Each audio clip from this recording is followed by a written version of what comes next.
Renforcement spirituel 36. Une erreur systématique. Il est normal que la plupart des gens se trompent sur le but de l'incarnation. Cependant, si vous posez la question à chacun trouvera nécessairement qu'il tient un positionnement pertinent. Y compris quand son incarnation présente tous les signes d'une incarnation stérile et absurde, plus précisément quand son positionnement et quand sa dynamique relève d'un gaspillage absolu de temps et d'énergie. Pourquoi chacun juge-t-il pertinent son positionnement? Parce que la psychologie humaine est ainsi faite, que votre émotionnel adhère naturellement aux convictions de votre mental, indépendamment de l'erreur ou de la justesse de ses convictions, et parce que la société est ainsi faite, qu'elle supplée aux insuffisances éventuelles de votre capacité générale d'intelligence et de volonté. En d'autres termes, il vous suffit de vous aligner sur les contraintes de la société et de vous inscrire dans les cases préétablies de la société, pour que la structure sociale générale fonctionne comme un amortisseur qui absorbe les conséquences de vos erreurs et de vos travers. De nombre de vos erreurs et de vos travers. Mais ne vous y trompez pas, c'est une excellente chose que la structure sociale générale soit capable de rationaliser la vie des individus. Malgré le fait que nombre d'individus soient incapables de la moindre rationalité. C'est une excellente chose que la société ait établi un système médical.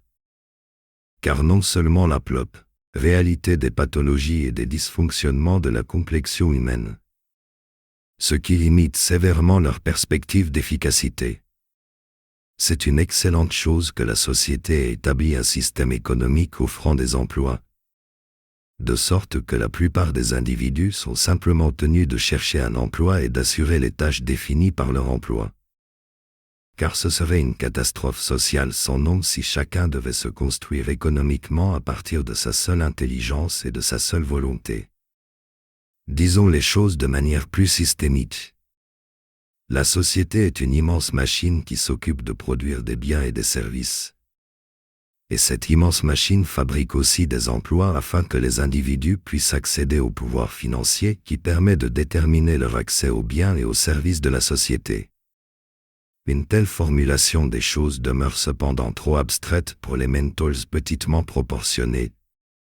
Et cependant pour les intellects relativement consistants les choses sont claires. Avez-vous des problèmes de santé? Il existe des médecins et des traitements pour nombre de problèmes de santé. À des fins de gestion, à des fins d'allègement, à des fins de soulagement, ou à des fins de guérison. Et c'est à peu de choses près votre pouvoir financier qui détermine votre niveau d'accès à ces solutions. Rêvez-vous de vacances au soleil? Avez-vous des problèmes de couple? Voulez-vous avoir des enfants? Souffrez-vous de la solitude? Avez-vous des problèmes d'accès à l'aile, moyen, nombre de biens et nombre de services, pour nombre de vos besoins et de vos désirs, de sorte que le principal problème dans votre vie devient votre niveau d'accès aux solutions et aux moyens, aux biens et aux services que génère la société. Plus votre niveau d'accès aux ressources de la société est faible, plus votre vie est difficile. Au point que vous vous tournez vers le ciel et vous vous enfoncez dans la prière, pour des problèmes dont les solutions sont depuis longtemps établies par la machine sociale. Plus votre niveau de réflexion rationnelle est faible, moins vous comprenez la cartographie des biens et des services que la société génère.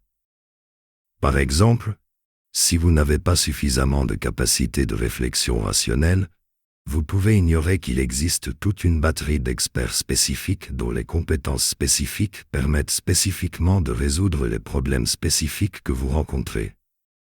Des psychologues, des psychiatres, des sexologues, des cardiologues, des neurologues, des avocats, des notaires, des fiscalistes, des ingénieurs, des informaticiens, des techniciens, et même des magnétiseurs, des énergéticiens, des naturopathes, etc. En souffrant d'un faible niveau de réflexion rationnelle, vous vous retrouvez à chercher au mauvais endroit. dit que l'argent ne fait pas le bonheur, ou l'une ou l'autre de ces variantes. Assurez-vous de bien comprendre la réalité pratique dans laquelle vous vivez, et essayez de ne pas surimposer à la réalité vos croyances. La pauvreté ne fait pas le bonheur. L'incapacité de vous loger correctement, de vous nourrir correctement, de vous soigner correctement, de vous divertir correctement, ne fait pas le bonheur non plus. C'est la question du bonheur elle-même que vous ne comprenez pas. Le bonheur résulte de deux choses. C'est-à-dire que le bonheur nécessite deux ingrédients systémiques: un bon niveau d'accès aux biens et aux services que la société génère, et une bonne capacité intérieure de maîtrise sur votre propre système psychologique.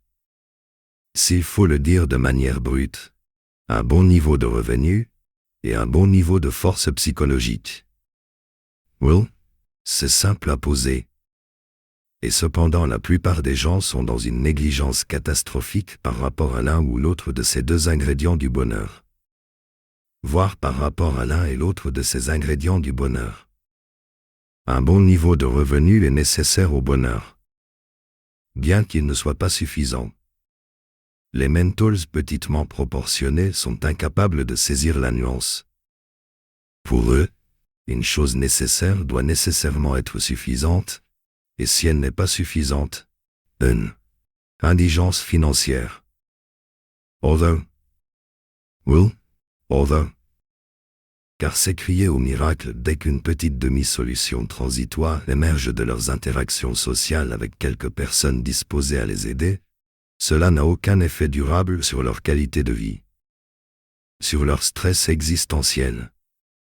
Un haut niveau de force psychologique est nécessaire au bonheur. Et plus la force psychologique est élevée, plus l'individu saura se construire du bonheur à partir d'un modeste niveau de revenu. Ceux qui ont compris l'importance de se construire un niveau solide de revenu manquent souvent de l'autre moitié de la compréhension: travailler à développer leur force psychologique. C'est une erreur de négliger la construction et la consolidation d'un niveau consistant de revenus. Et c'est une erreur encore plus grande de négliger le travail de développement de la force psychologique. En corrigeant la plus petite de ces deux erreurs, l'individu doit se disposer à corriger aussi la plus grande. Et ce n'est évidemment pas en faisant priorité absolue de devenir très riche qu'il sera en mesure de compenser les conséquences d'un faible niveau de force psychologique. Se retrouver en souffrance en vivant dans un haut niveau de confort matériel et social est une aberration. Mais c'est une aberration encore plus grande que de croire qu'il y ait des éloges à faire à la pauvreté et à la précarité. Sensei Cyril Ndongasu.